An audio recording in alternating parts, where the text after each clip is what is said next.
sometime around 1743 BCE, at the all-important Brit Ben Habatarim between God and Avraham, Avraham is promised that his descendants have been assigned an area of land that spread from the Nahar Mitzrayim in the south, ad Nahar Hagadol Nahar Prat, to the Euphrates River in the north. This area encompassed both the left and right banks of the Jordan River, and the promise was ultimately fulfilled approximately 800 years later during the period of Shlomo HaMelech, who had direct control over the land both east and west of the Jordan River, and indirect control over Edom, Moab, the Armenians, and further north.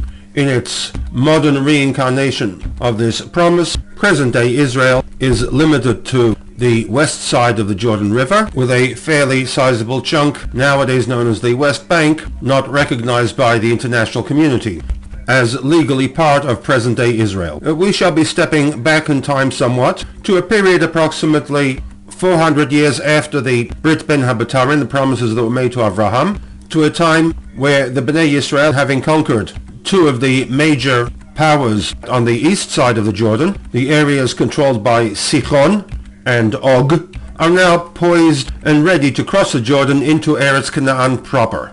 This is the context in which Bamidbar perek 32 takes place. The perek opens with a request from representatives of the tribes of Reuven and Gad to be permitted to settle on the east side of the Jordan. Their rationale was that they had an abundance of cattle and flocks. The land on the east side of the Jordan was lush and fertile, and therefore they requested to remain and resettle that part of the country. Understandably, Moshe did not take positively to this request.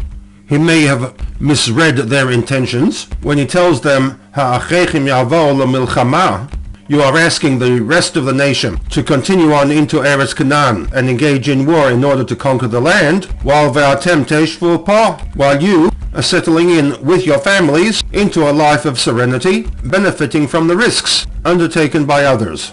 And then Moshe adopts a much harsher response in that he equated them with the events of 40 years earlier, where a group of 10 people convinced the entire nation to not enter into Eretz Israel with dire consequences. Hine kamtem tachat avotechem. You've just now protested in the same way as your fathers.